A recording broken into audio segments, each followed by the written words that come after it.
대학에서 종합감사 이제까지 나온 것 중에 이번 고대만큼 이 하이라이트는 없었던 것 같습니다.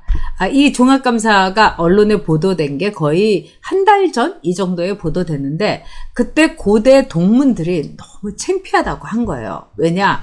어떻게 보직을 맡은 교수들이 학생들이 낸 학자금을 가지고 이 룸살롱에 가서 술을 마시고, 그것도 굉장히 오랫동안, 뭐 어떤 교수들은 뭐 열몇 차례 막 이렇게 하고 상습적으로 간 겁니다. 그러니까 거의 3년 동안 이렇게 교수들이 이 학생들 돈으로 술을 마신 거예요. 이게 말이나 됩니까? 그리고 그 강남의 유흥업소라는 데 이번에 이제 보도 나온 데 보니까 뭐 업종은 뭐 양식당으로 이렇게 올려놓고서 여성들, 그러니까 도우미들이라고 하죠. 그 여성들, 그러니까 여자들 끼고서 대학 교수들이 학생들의 학자금을 가지고 술을 마신 거예요. 그리고 이 교수들은 다 보직 교수였다. 이것만 하더라도 우리가 붕괴하고, 또 고대를 나온 사람들이 이렇게 창피할 수가 없다. 사학명문 고대에서 이게 웬 말이냐 했는데, 오늘 나온 얘기는 뭐냐? 장하성, 지금 주중대사죠. 장하성이 거기 명단에 껴있다는 겁니다.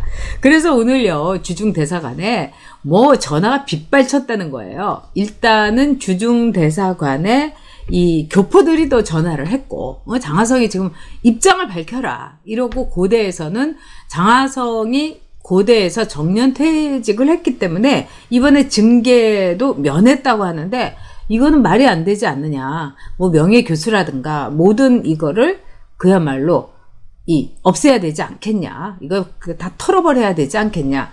그리고 무엇보다도 장하성은 자기의 입장을 밝혀라 이랬는데, 지금까지 장하성이 아무 얘기도 안 하고 딱 엎드려 있습니다. 와, 참 이 대단합니다. 네. 저는 이제 요즘 이런 생각이 들어요. 우리가 전에는, 제가 이제 그 학원에 다녔었죠. 저는 입시 그거 할 때. 그러면 그때 대형 학원에서 애들 그냥 몇백 명을 데리고 강의도 하고 그랬어요. 근데 학원 선생님이라고 해도 다 예의를 지키고, 또 그 학원 선생님들이 나름대로 선생님으로서의 이 역할, 이런 걸 했었죠. 근데 요즘은 뭐 인터넷 강의하는 교수들이라든가 또 학원 선생님, 그리고 학교에 있는 선생님들조차도 학생들의 눈치를 너무 본다는 생각이 들어요. 그리고 제가 고루하고 뭐 꼰대는 아닙니다만, 인터넷 강의를 하는 걸 보면은 거의 그 여선생들이 걸그룹처럼 이 가슴골이 드러난 옷을 입고, 완전히 그 이상한 옷을 입고, 그 어떤 성적인 이런 냄새까지 피우면서 강의를 하는 걸 보고, 와, 제가 굉장히 놀랐고 저는 불편했는데, 글쎄요, 그게 학생들뿐만 아니라 많은 사람들이 어떻게 생각할지 모르겠어요. 근데 지금 장하성을 비롯해 갖고 무려 이제 7천만 원을 교수들이 룸살롱에서 이제 잡숴 드신 겁니다. 마셔 드신 거죠. 여자들 이렇게 막 주물르면서. 룸살롱에서 왜 제일 싫어하는 사람, 그 업종이 교수라는 말 있지 않습니까? 근데 이 장하성이라는 사람에 대해서 제가 보면은 이게 완전히 좌파의 특징이 아닌가. 지금 우리가 너무 이제 진영 논리에 빠져 있어서, 저도 어떤 때는 뭐라고 할까요? 제 자신도, 여기서 좀 벗어나 보자. 이거는 진영의 문제가 아니다. 좌파, 우파의 문제가 아니다. 이런 생각을 제가 참 끊임없이 합니다. 그럼에도 불구하고 우리나라의 이 좌파들이 톡톡 털면서 아주 점잖은 척, 순진한 척, 막 이러지 않습니까? 근데 이 장하성이라는 분한테도 이런 거를 이렇게 떨칠 수가 없어요. 이분이 정년퇴임을 하면서 이 퇴임식에서 했던 말이, 참 제가 그 말을 듣고 그때는 지금하고 좀 다른 생각을 했어요. 장하성이란 분이 뭐라고 했느냐, 나는 영원히 무지개를 쫓는 소년이다, 이렇게 얘기한 거예요. 그래서 우리가, 그래, 이 최저임금부터 해갖고 소주성, 이 나라를 망친 게 경제라는 실물 경제를 보지 않고 저 무지개 이상을 잡다가 보니까 이렇게 망쳤다고 하는, 어떻게 보면은 자기 고백 내지는 참 둘러대는 말이구나, 이렇게 생각을 했는데, 지금 이렇게 딱 보니까 무지개를 영원히 바라보는 소년이 룸살롱에 가가지고 이 여자 도우미들 끼고서, 그것도 학자금으로 된 이 돈을 유용을 해가지고 바로 이런 것들이 좌파들의 특성이 아닌가. 뭐 무지개를 찾는 소년인데 알고 보니까 룸살롱에서 막 그냥 죽치고 앉아서 7천만 원어치나 술을 마셨던 할배였다. 이제 이렇게 볼 수 있는 거죠.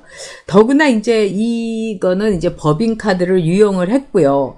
그 다음에 이게 뭐 교내 연구비 내지는 뭐 산학연구재단에서 준 지원금 이런 거였던 거예요. 그러니까 이런 거는 단 한 푼도 건드리면은 안 되는 건데 그걸 가지고 룸살롱에서 썼어요. 아마 여러분들도 잘 아시겠지만 오늘 이제 법인카드 이렇게 결제한 거 이 영수증이 딱 나왔는데 그 총 이제 말하자면 교수들이 한 서너 명이 가갖고 50만 원어치를 먹은 것 같아요. 근데 그거를 24만 원으로 이렇게 쪼개가지고 법인카드를 했는데 법인카드를 두 개를 이렇게 쪼갠 이걸 보니까 한 20초 간격으로 그러니까 참 저는 교수들이 이 룸살롱의 업주한테 법인카드 두면서 이걸로 쪼개서 결제를 해달라. 그럴 때 그들은 정말 아무리 술이 취했지만은 어떻게 그런 말을 할 수 있을까? 그리고 거기서 끝났겠느냐? 전 이런 생각이 듭니다.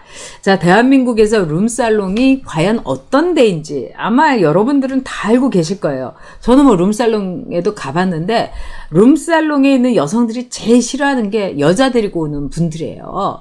그래서 저는 룸살롱에 간다 하더라도 이렇게 금방 나오고 그랬죠. 거기는 대한민국의 룸살롱이라는 거는 남자들을 위해서 남자들의 욕구와 그 다음에 남자들의 해서는 안 될 짓이 공공연하게 일어나는 곳이죠. 근데 룸살롱 좋아하는 사람들 정말 많아요. 남자들 중에 정치인들 중에도 많고. 그래서 제가 가끔 이제 남자성 정치인들이 저보고 국회에서 같이 일을 할 때 오늘 저녁에 뭐 기니 할 말이 있다. 이래가지고 이제 찾아가면은 무슨 뭐 대월 뭐 이렇게 있어요. 그래서 저는 대월이라는 한정식 집인가 이렇게 딱 가서 보면 룸살롱이었어요. 응? 그리고 놀라운 게 그냥 그 룸살롱에서 얘기를 하고 나서 이제 한잔하고 가시라고 이러면서 그러면 마담이 들어와가지고 딱 여자들을 오면서 제 옆에 전 의원님 모시라고. 근데 저도 이 기분 안 좋고 또 그 여성도 아무리 그래도 뭐 성적 취향이라는 게 있는데, 무슨 레즈비언도 아니고 저를 모시겠습니까? 옆에서 뭐 안주 넣어주고, 막 이렇게. 그래서 저도 그런 취향이 아니고 그래서 얼른 나왔는데, 그런 몇몇 이제 의원들, 지금도 이제 현직인 의원들도 있어요. 그리고 또 이 여러분들이 굉장히 이제 기대를 갖고 있는 모 정치인도 그 사람도 그냥 룸살롱에서 살았어요. 그리고 그런 걸 아무렇지도 않게 얘기하고. 저는 이제 대한민국의 그 미투라는 거, 뭐 지나친 점도 있고 다 이런데, 과연 이제 미투에 걸려가지고, 문제가 되는 좌파 정치인도 문제지만은, 이제 어떻게 보면은 적정한 가격을 치렀기 때문에 우파는 안 걸린다 하는데, 글쎄 술집에서 뭐 이제 여성들이 시중을 둘 수도 있고 또 그것도 그녀들의 당당한 직업인 측면도 있습니다. 그리고 또 당당하게 엔터테이닝을 하는 분도 있어요. 근데 제가 볼 때는 지나친 경우가 있어요. 자, 그렇다면 꼭 사고가 나는 거죠. 또 그런 사람들이 이 나라의 뭐 대선 후보가 된다든가 이런 일은 전 없어야 된다. 이렇게 생각을 합니다. 자, 여러분들께서도 의견 많이 올려주셨어요. 우리 서채영님께서도 인간 강사들 경쟁이 심해서 인기 유튜버처럼 재밌는 컨텐츠에 성적인 코드도 있고 그렇더라고요. 그렇죠. 저만 느낀 게 아니죠. 근데 저는 어떻게 눈을 어디다 들 수가 없더라고요. 자, 우리 제임스키님께서 저 사람들 항상 저렇게 국가 학생들 돈으로 저런 경제정책 내는 게 아닌가 싶습니다. 참, 정원이맘님도 교육하라고 낸 기부금이 부끄럽다. 오근드님, 나라 좋다 하성아, 나라 꼴 좋다 하성아. 진짜 맞는 말씀입니다. 우리 형주님. 룸살롱 안 가봐서 모르는데, 그래도 가보고 싶으시죠? 근데 또 별거 없어요. 그리고, 글쎄, 제가 볼 때는, 이제 유흥이라든가, 저도 이제 술집에 가서 술 마실 때 있죠. 근데 제일 기분 나쁘고 가기 싫은 게 룸살롱이에요. 왜냐하면, 룸살롱은 대한민국의 남자들이, 제가 이렇게 볼 때는 일단 대한민국의 남자들이 개가 되는 곳이 룸살롱이고, 뭐 최강욱이 그랬죠. 윤석열이 자기를 4시간 앞두고 기소를 하니까 개가 짖어도 기차는 간다 하는데 제가 보기엔 걔는 최강욱이고 기차는 윤석열 기차가 아닌가 이런 생각이 들었는데 대한민국의 남자들이 룸살롱은 개가 되는 곳이고요. 저는 우리 남성들도 인간이 되기를 바랍니다. 그리고 금요일이니까 여러분들한테 뭐 정치권의 뒷담화를 해 드리겠지만 여자를 돈으로 이렇게 사고 여자를 돈으로 이렇게 한다는 거는 남자로서의 남성적인 매력이 없는 거 아니겠습니까?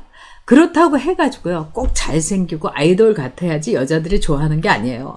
그렇기 때문에 우리 형주님은 젊으시니까 형주님의 매력으로 여성들을 얼마든지 함께하고 즐겁게 얘기하고 뭐 그럴 수 있어요. 그리고 건전하게 그 서양 같은 경우는 일단은 이 매매춘 비용이 굉장히 비싸요, 여러분. 그렇기 때문에 우리나라는 매매춘 비용이 굉장히 싼 나라에 속합니다. 이거 굉장히 부끄러운 일이죠. 그래서 여러분들이 당당한 남성성으로 승부를 하시기를 제가 바라겠습니다. 우리 형주님께서 룸살롱 안 가보셨다는데 저도 릴레이 해보고 싶었습니다. 이러면서 민트 물결에 동참해 주셨어요. 아유, 감사합니다. 자, 일본에서 490엔이면은 진짜 우리나라 돈으로 요즘 한 5,000원 이렇게 되는데 굉장히 큰 돈이에요. 일본에서 500엔 갖고 할 수 있는 게 굉장히 많아요. 우리나라도 그렇긴 한데 우리나라 돈으로 이제 5,000엔이지만 일본 돈 500엔이면은 도시락도 사 먹을 수 있고요. 캔커피도 편의점 가면 한 80엔 이렇거든요. 근데 정말 우리 형주님 나이에 참 귀한 돈인데 정말 감사합니다. 네. 우리 많은 분들이 지금 이제 얘기 많이 하셨는데 형주님한테 제임스기 님이 네. 아주 하트 보내주셨어요. 자. 우리 프리지아 정님께서요. 그 나라 지도자가 누구냐에 따라서 국민의 행복 지수가 달라지지 않을까요? 언제나 응원합니다. 감사합니다. 프리지아 정님, 우리 제임스기 님이 감사하다고 하셨는데 너무 크고요. 그냥 이렇게 민트 물결로 해주세요. 감사드립니다. 자, 근데 이제 장하성 문제를 다시 얘기를 하자면 일단 장하성은요. 정책 실장을 할 때 우리나라 경제를 시장 경제에서 완전히 좌파 경제로 바꾼 사람입니다. 이미 대한민국의 경제는 여러분 좌파 경제, 사회주의 경제예요. 누가 이 시장을 자유시장 경제라고 하겠습니까? 집도 마음대로 살 수가 없죠. 내 돈 갖고 내가 사는데도 그 작은 근거를 다 밝혀야 되죠. 앞으로는 주식을 3억 원 이상 갖고 있으면 엄청나게 세금을 두드려 맞습니다. 내년에 재산세, 종부세, 집 두 채 있는 사람 완전히 그로기 상태 만들어 놓죠. 이건 사회주의 경제예요. 근데 이 모든 근간을 짠 게 장하성은 자기가 아니라고 지금 뻗대고 있다는 겁니다. 이거 내가 짠 게 아니고 김상조가 짜고 나는 숟가락만 얹었는데 이러면서 지금 발뺌하고 있다는 거예요.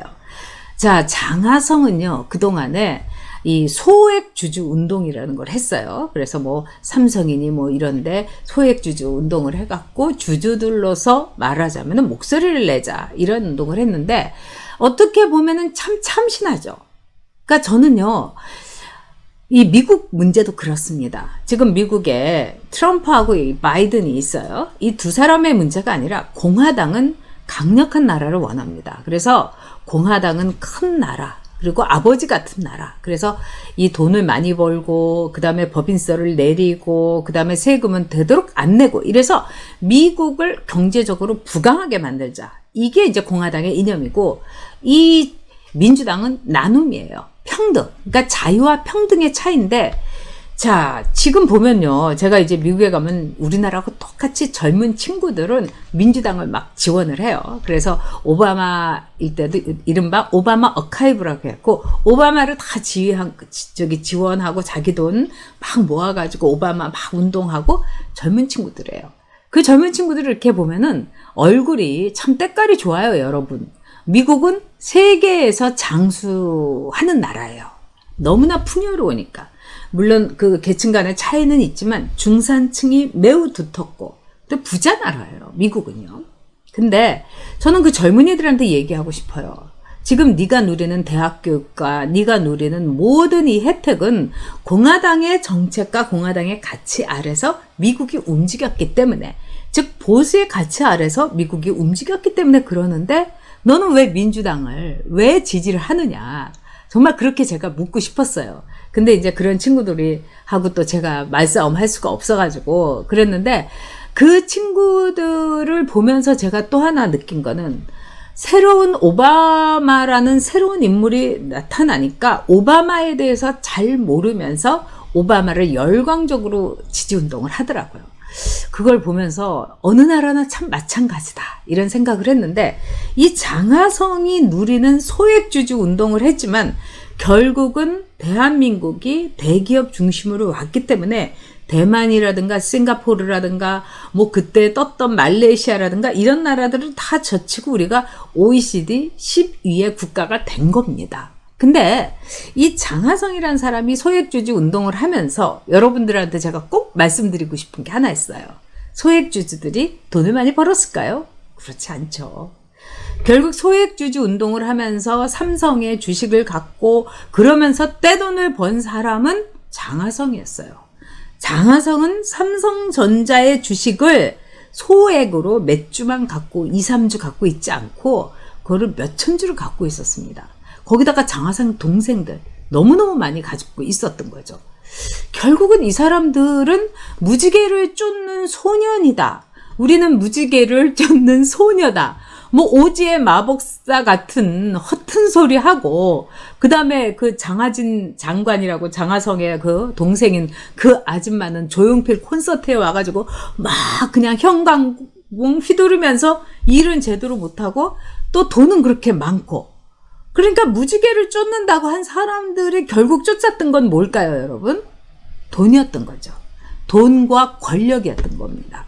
장하성은 정책실장을 하고요. 그런 다음에 참여연대에 말하자면은 백업을 받아가지고 4강 대사인 중국에 갔어요. 중국 대사가 얼마나 중요합니까? 근데 우한 코로나 때 장하성이 어디서 뭐 하고 있는지 여러분 보셨습니까? 시진핑이 무슨 얘기를 하는데도, 뭐 보셨습니까? 이 문재인이 무능한 사람들만 다 해가지고 주중대사를 보내는 거예요.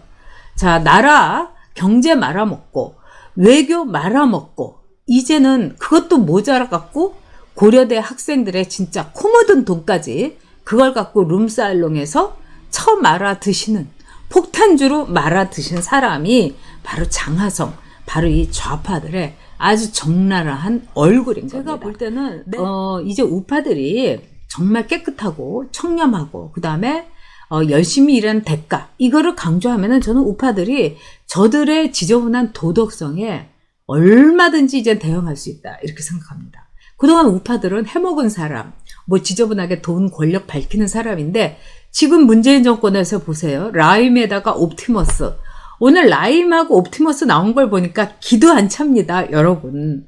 이 라임에서 이 김봉현이라는 사람이 뭐 청와 그 전직 변호사에다가 거기다가 전관예우 그 변호사하고 검사하고 룸살롱에서 1,000,000원어치 술을 한 방에 먹였다. 뭐 이런 얘기도 나오지 않습니까? 그런 사람들이 로비를 하고, 그거 한 번뿐이겠어요? 자, 앞으로 좌파들의 그 지저분한 거 아주 절절하게 나올 겁니다. 네.